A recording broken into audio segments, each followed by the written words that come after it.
नमस्कार, मैं डॉक्टर चैतन्य और हम देख रहे हैं हमारा चैनल क्रिटिकल केयर बेसिक्स। इसमें हम देख रहे थे ईसीजी ट्यूटोरियल। बीच में दुर्भाग्यवश कुछ हेल्थ इश्यूज़ आ गए थे और कुछ प्रॉब्लम्स थे, इसलिए लंबे समय से गैप हो गया था वीडियोस में, पर हम आशा करते हैं कि अभी रेगुलर वीडियोस आएंगे। हमने लास्ट वीडियो में देखा था राइट बंडल ब्रांच ब्लॉक और अब हम आगे बढ़ते हैं लेफ़्ट बंडल ब्रांच ब्लॉक। तो आइए वीडियो शुरू करते हैं। Left bundle branch block. Bundle branch के 3 भाग होते हैं। एक तो प्री डिविजनल सेगमेंट, मतलब डिवाइड होने के पहले, फिर वो 2 भाग में डिवाइड हो जाते हैं, लेफ़्ट एंटीरियर फेसिकल और लेफ़्ट पोस्टीरियर फेसिकल। कभी कभी ये लेफ़्ट मिडल या सेप्टल फेसिकल, तीसरा फेसिकल होता है।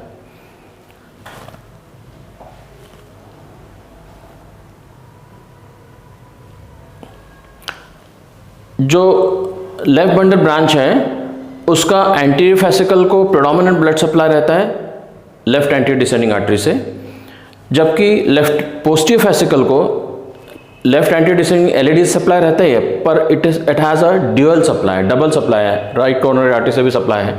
इसलिए left anterior fascicle block is commoner. ये दिख रहा है, लेफ्ट एंटीरियर फेसिकल और पोस्टीरियर फेसिकल दोनों भी बड़े होते हैं। जो लेफ्ट बंडल ब्रांच के मेन फाइबर्स होते हैं, पुरकिंजे फाइबर्स, उसमें इम्पल्स बहुत द्रुत गति से जाता है, लगभग 1 to 3 मीटर्स पर सेकंड। मतलब पूरा वेंट्रिकल लगभग साइमल्टेनियसली डिपोलराइज होता है। ये उसकी खासियत है। पैथोलॉजिकल स्टडीज ये बताती है कि ये जो ब्लॉक है लेफ्ट बंडल ब्रांच ब्लॉक, ये प्रॉक्सिमल सेगमेंट में हो सकता है या डिस्टल हो सकता है या कंबाइंड हो सकता है। अभी हमको देखना है कि लेफ्ट बंडल ब्रांच ब्लॉक में ये पर्टिकुलर ईसीजी पैटर्न कैसा आता है। फॉर बिगिनर्स हम आसानी से देख सकते हैं कि V6 में you get a M pattern, right. ये M पैटर्न को मोनोफेजिक R भी कहते हैं, क्योंकि ये पैटर्न R होता है, बीच में S आता नहीं, तो RSR पैटर्न नहीं है, RR पैटर्न है। सो दिस उसको कहते हैं monophasic R pattern in V6 और ये W पैटर्न इन V1। तो अभी हमको देखना है कि ये पैटर्न हमारा बनता कैसे है।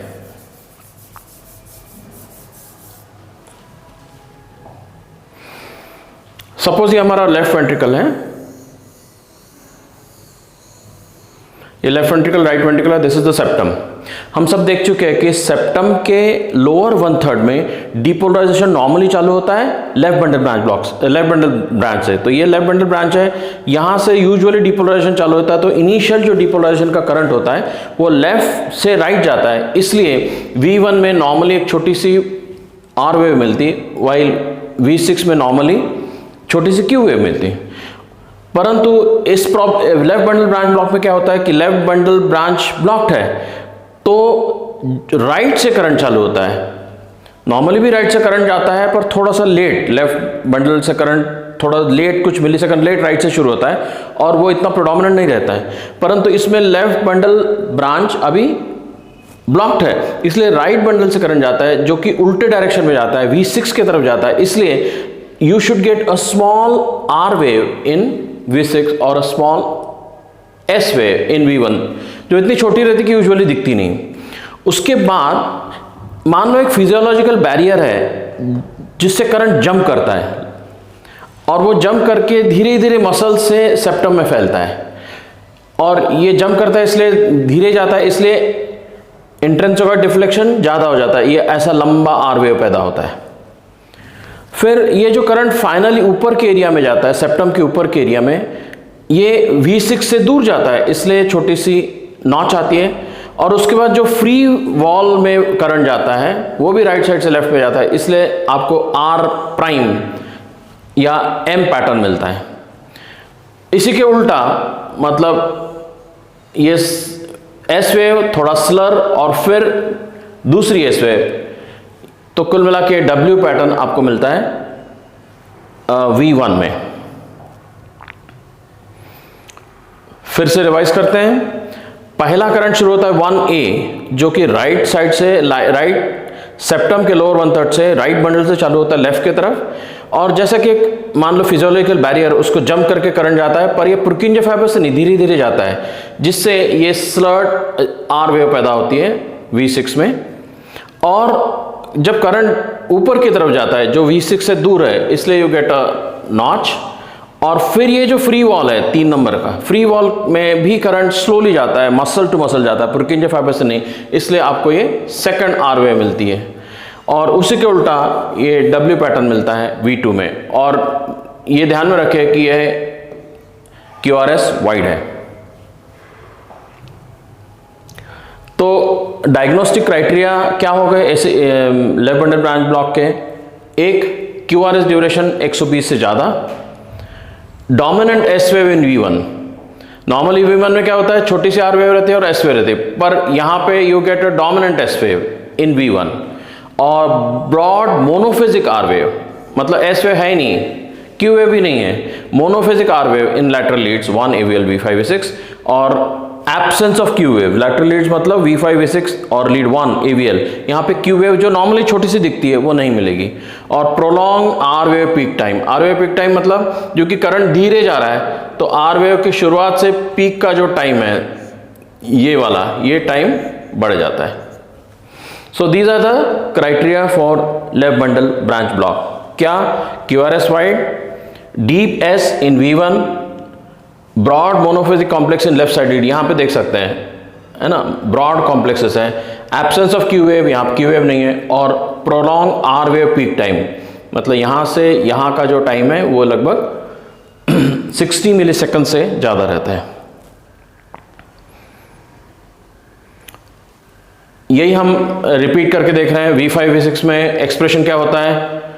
Tall and notched R wave in RR, ये tall notched wave R prime, intrinsic deflection में भी 90 to 100 millisecond. What is intrinsic deflection? Beginning of Q to peak of R, तो वो इंट्रिंसिक डिफ्लेक्शन, यहाँ पे Q है नहीं, तो R से शुरुआत के R के पीक तक का टाइम बढ़ जाता है।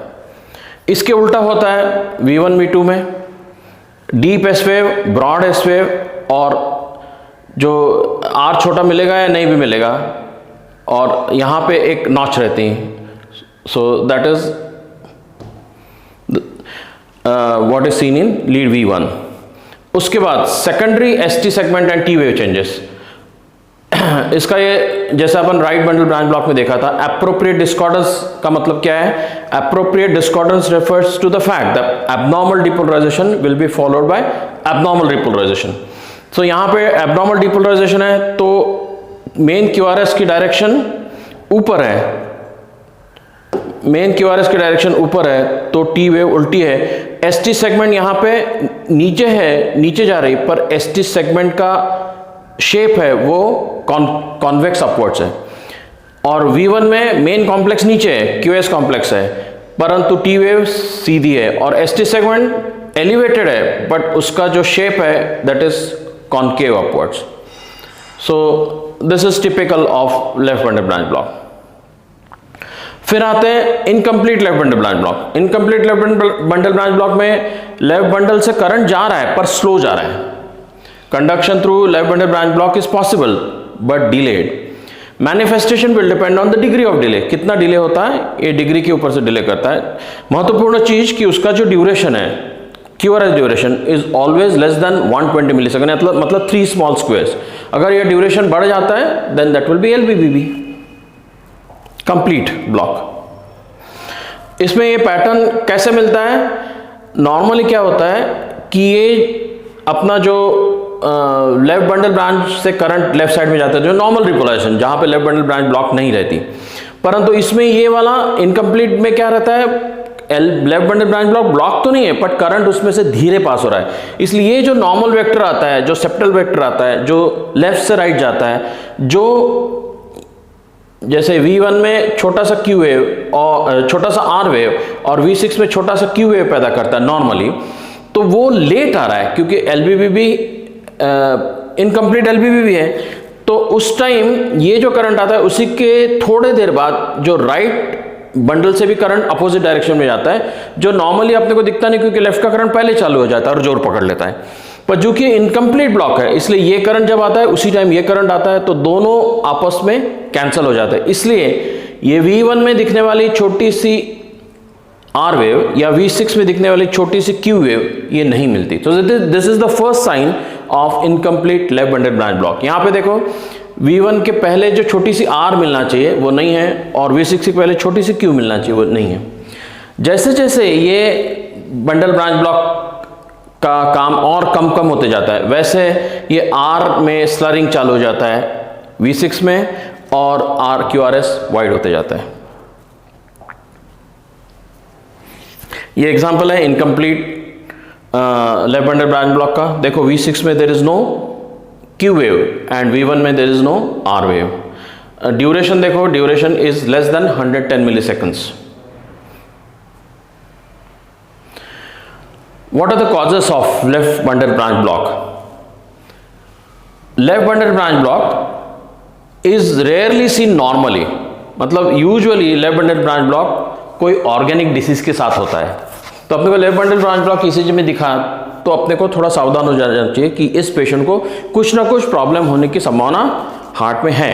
क्या क्या कारण हो सकते हैं? Aortic stenosis.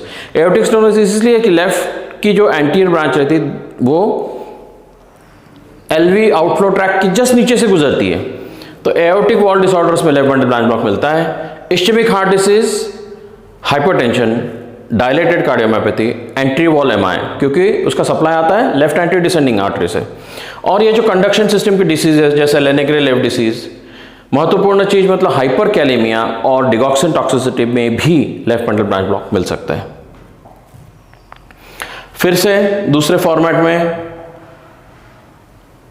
Hypertension, coronary artery disease, valvular heart disease, cardiomyopathy, myocarditis, heart के इन्फ्लेमेशंस, कार्डियक सर्जरी, TAVR मतलब ट्रांस एओर्टिक वॉल रिप्लेसमेंट, आजकल TAVR कॉमनली होने लगा है, और genetical predisposition, left ventricular non compaction, neuromuscular disease, ये कंडक्टिंग टिश्यू के genetic diseases, और रेयरली बिना रिस्क फैक्टर के लेफ्ट बंडल ब्रांच ब्लॉक मिल सकता है। नाउ लेफ्ट वेंट्रिकल हाइपरट्रॉफी से भी करंट लेफ्ट साइड में ज़्यादा जाता है, लेफ्ट वेंट्रिकल मोटा हो जाता है। तो diagnosis of left ventricle hypertrophy can be established bye echocardiography. तो जब भी आपने पेशेंट को लेफ्ट बंडल ब्रांच ब्लॉक है तो फिर आप ECG पे लेफ्ट वेंट्रिकुलर हाइपरट्रॉफी के बारे में कमेंट नहीं कर सकते हो। तो आपको LVH देखना है तो फिर इकोकार्डियोग्राफी करें या फिर MRI करें। The unmask of left ventricular forces in LVB due to lack of counteracting right ventricular forces results in increased QRS voltage and leads used for voltage criteria for LVH। तो जैसा कि बताया कि left के जो bundle branch block होने के कारण वहाँ से राइट से पूरे करंट लेफ्ट साइड में जाते हैं, तो उसके कारण लेफ्ट वेंट्रिकल हाइपरट्रॉफी डायग्नोस करने में दिक्कत होती है। दूसरा, LVH हो या लेफ्ट बंडल ब्रांच ब्लॉक हो, लेफ्ट बंडल ब्रांच ब्लॉक जैसा V6 में ऐसा मोनोफेजिक आ रहा है और T वेव उल्टा है, और लेफ्ट वेंट्रिकुलर हाइपरट्रॉफी में क्या बोलता है? R वेव टॉल है और T वेव उल्टा है, ये स्ट्रेन पैटर्न बोलते हैं। तो दोनों में STT चेंजेस रहते हैं, तो it is difficult to differentiate between left bundle branch block and left ventricular hypertrophy.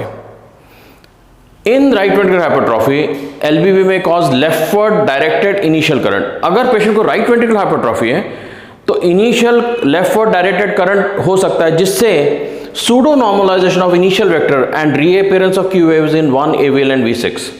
मतलब 1 AVL एंड V6 में normally left bundle branch block में Q वेव्स नहीं मिलती, परंतु साथ में अगर राइट वेंट्रिकुलर हाइपरट्रॉफी है तो सूडो नॉर्मलाइजेशन कभी कभी Q वेव्स मिल सकती in presence of left bundle branch block. Now TMT in left bundle branch block. जब भी पेशेंट को लेफ्ट बंडल ब्रांच ब्लॉक है और अब अगर आपको उसकी ट्रेडमिल करना है, तो जो कि LVB में mask the ability to identify ischaemia. Ischaemia जो ST चेंजेस मिलते हैं इस्चेमिया में, जो अपन TMT में देखते हैं कि एक्सरसाइज करने के बाद ST चेंजेस हो रहे कि नहीं, परंतु वो ST चेंजेस ऑलरेडी इसमें है, डिपोलराइजेशन और रिपोलराइजेशन गड़बड़ है, तो you can not do a TMT on LVB। तो आपको उसके बदले में स्ट्रेस इको करना पड़ेगा, मैग्नेटिक रेजोनेंस से देखना पड़ेगा। तो फिर भी अगर आपको टीएमटी करना है लेफ्ट बंडल ब्रांच ब्लॉक में, तो आप इंफीरियर लीड्स में देखिए। इंफीरियर लीड्स मतलब 2 एंड AVF, वहां अगर 0.5 mm से ST एलिवेशन या डिप्रेशन है तो it could be positive TMT.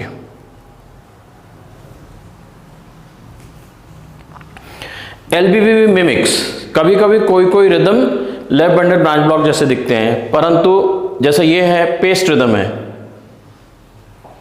ये पेस्ट रिदम है, आरवी पेस्ट रिदम, तो यहां पे पेसर की आपको मार्किंग्स दिख रही है, ये राइट, ये तो यहां पे आपको क्या दिख रहा है, वाइट मोनोफेजिक आर दिख रहा है ना, यहां पे वाइट मोनोफेजिक आर दिख रहा है और टी उल्टा दिख रहा है, तो you may think that this is left bundle branch block. यहां पे आपको वाइट QS पैटर्न दिख रहा है, परंतु this is not left bundle branch block. Why? This is a paste rhythm.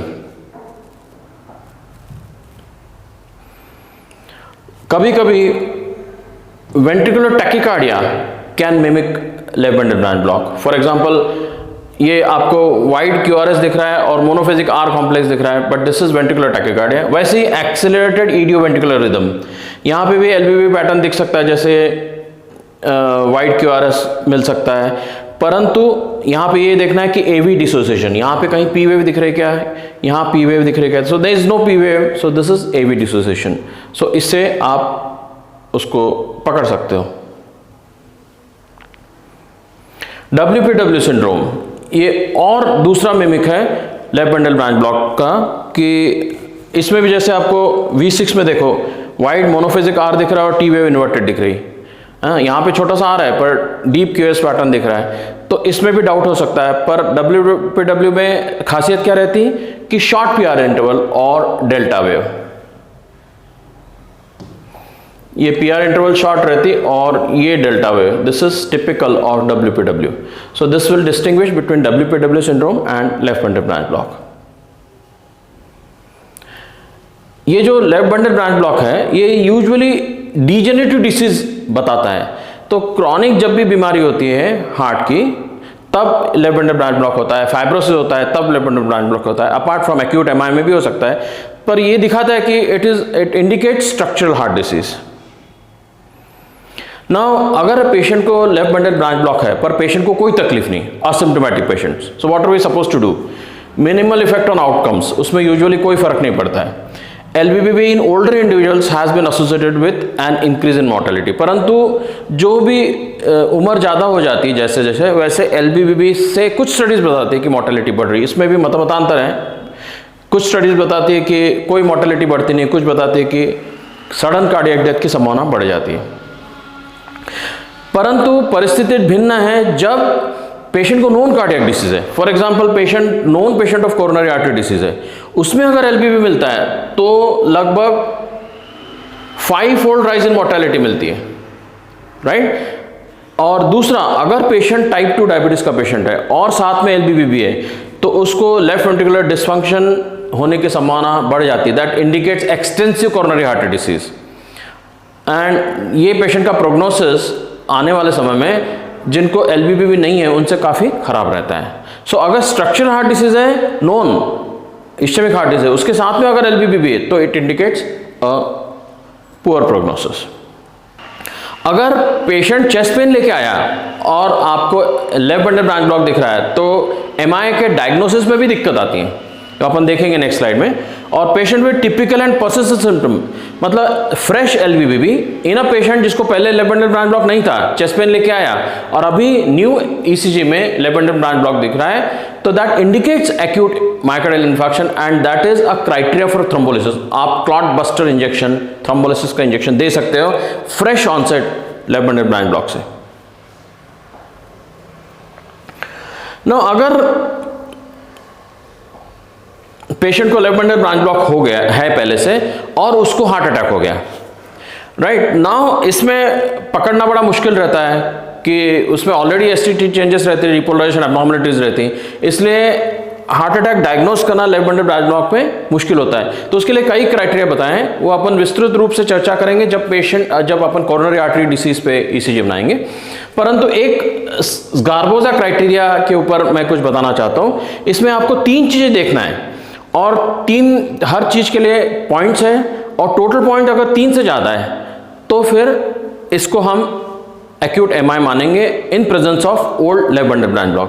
पहला क्राइटेरिया है कि concordant ST elevation more than 1 millimetre, मतलब जिस डायरेक्शन में आपका आर वेव है या क्यूआरएस है उसी डायरेक्शन में अगर एसटी एलिवेट हुई और 1 मिलीमीटर से ज़्यादा हुई तो आपको 5 पॉइंट मिलेंगे। दूसरा, अगर V1 से V3 में अगर आपको एसटी डिप्रेशन मिला मोर देन 1 मिलीमीटर तो आपको 3 पॉइंट मिलेंगे। और तीसरा, डिस्कॉर्डेंट एसटी एलिवेशन, मतलब जहां पे मेन क्यूआरएस कॉम्प्लेक्स के अपोजिट डायरेक्शन में एसटी एलिवेशन हो रहा है, जैसे यहां पे मेन क्यूआरएस डायरेक्शन नीचे की तरफ है और यहां पे एसटी एलिवेशन 5 मिलीमीटर से ज़्यादा, यहां पे 1 मिलीमीटर नहीं है, 5 मिलीमीटर से ज़्यादा मिलता है तो आपको मिलते हैं 2 पॉइंट्स। कुल मिला के अगर ये सब जोड़ के पॉइंट्स अगर आपसे 3 से ज़्यादा है तो संभावना बहुत है कि आपको मायोकार्डियल इन्फार्क्शन हो सकता है। LBBB in patients with heart failure, जिन पेशेंट को हार्ट फेलियर है अगर उनको साथ में LBBB है तो LBBB क्या होता है, डिससिंक्रोनस LV फंक्शन होता है, मतलब जो कि करंट नॉर्मली दोनों वेंट्रिकल ऐसे पंप होना चाहिए, अभी लेफ्ट को करंट लेट जा रहा है तो ये पहले पंप होता है ये बाद में, तो थोड़ा डिससिंक्रोनस जो वेंट्रिकुलर एक्टिवेशन होता है उससे लेफ्ट वेंट्रिकुलर पंपिंग और कम होता है। ये वेंट्रिकुलर डिससिंक्रोनी के कारण क्या होता है, it is more pronounce in heart failure, possibly even serving as a primary cause of heart failure, कि इससे भी हार्ट फेलियर हो सकता है या बढ़ सकता है। सो जिनको भी हार्ट फेलियर है उनको अगर साथ में LBBB है तो आउटकम्स आर वर्स। इसलिए जिनको हार्ट फेलियर है और QRS जिनका 120 मिलीसेकंड से वाइड है और ECG में LBBB पैटर्न है तो ऐसे पेशेंट को रीसिंक्रोनाइजेशन थेरेपी की जाती है, CRT बोलते हैं उसको। उसमें अलग अलग इलेक्ट्रोड्स अलग अलग जगह डाले जाते हैं और उसको बराबर टाइम करके ऐसा डिपोलराइज किया जाता है ताकि हार्ट का पंपिंग इंप्रूव हो। जिनका इजेक्शन फ्रैक्शन जैसे 30 से कम है प्लस QRS वाइड है प्लस LBBB पैटर्न ECG में, so these are the candidates for CRT, cardiac resynchronisation therapy. कभी कभी एक्सरसाइज इंड्यूस्ड LBBB होता है, मतलब LBBB ऐसा नहीं है, पेशेंट का ECG नॉर्मल है, आपने एक्सरसाइज कराया, TMT करना है और इसको लेफ्ट, जैसे ये नॉर्मल ECG है, आपने एक्सरसाइज करवाया है, left bundle branch block pattern आ गया। सो अगर ऐसे लोग हैं तो this is predictive of higher rates of mortality. आने वाले समय में ऐसे पेशेंट को मौत की संभावना या कार्डियक प्रॉब्लम होने की संभावना ज़्यादा है। ये एक रेयर सिंड्रोम है, painful LBBB syndrome. Chest discomfort associated with development of LBBB, नया LBBB चालू हो गया, उसको चेस्ट डिस्कम्फर्ट हो गया। तो ये ऐसा क्यों होता है, ECG में MI को कोई चेंजेस नहीं, ट्रोपाई नॉर्मल है, तो LBBB का MI नहीं हुआ है, पर इसको जो वर्किंग हाइपोथेसिस ये है कि सम पेशेंट्स आर, ये जो डिससिंक्रोनी होती है ना, ये साथ में पूरा हार्ट ऐसा पंप होना चाहिए, वो ऐसा होने के बजाय थोड़ा आगे पीछे मसल डिससिंक्रोनी होती है, इसलिए कुछ पेशेंट उसके लिए ज़्यादा सेंसिटिव रहती है और उनको ये painful left bundle branch block syndrome होता है। उसका इलाज क्या है, आप हिज बंडल से पेस कर दो उसको। अगर आपने पेशेंट को LBBB है तो क्या करना चाहिए, है ना, what is the basic guideline. अगर पेशेंट असिम्प्टोमेटिक है तो कुछ करने की जरूरत नहीं, जस्ट ऑब्जर्व करो। अगर पेशेंट को लेफ्ट बंडल ब्रांच ब्लॉक है और आपको राइट हाथ कैथेटराइज करना है किसी कारण से, या लेफ्ट बंडल ब्रांच ब्लॉक है प्लस आपको MI हो गया, तो इट इज एडवाइजेबल, MI हो गया प्लस अगर फर्स्ट डिग्री हार्ट ब्लॉक है, मतलब उसको कहते हैं बाइफेसिकुलर ब्लॉक, अगर ऐसा हो गया तो आपको टेम्पररी पेसिंग करना चाहिए। अगर पेशेंट को लेफ्ट बंडल ब्रांच ब्लॉक है, QRS वाइड है और इजेक्शन फ्रैक्शन 30 से कम है, और ऐसे पेशेंट को आपको CRT करना चाहिए। और अगर थर्ड डिग्री हार्ट ब्लॉक होता है, मोबिट्स टाइप 2 होता है, या पेशेंट को LBBB के कारण सिनकप भी हो रही है ना, एडवांस हार्ट ब्लॉक्स है, तो फिर आपको परमानेंट पेसमेकर डालना पड़ सकता है। Thank you. So this is the end of right and left bundle branch block. Next session में हम देखेंगे left anterior and posterior fascicular blocks. Thank you.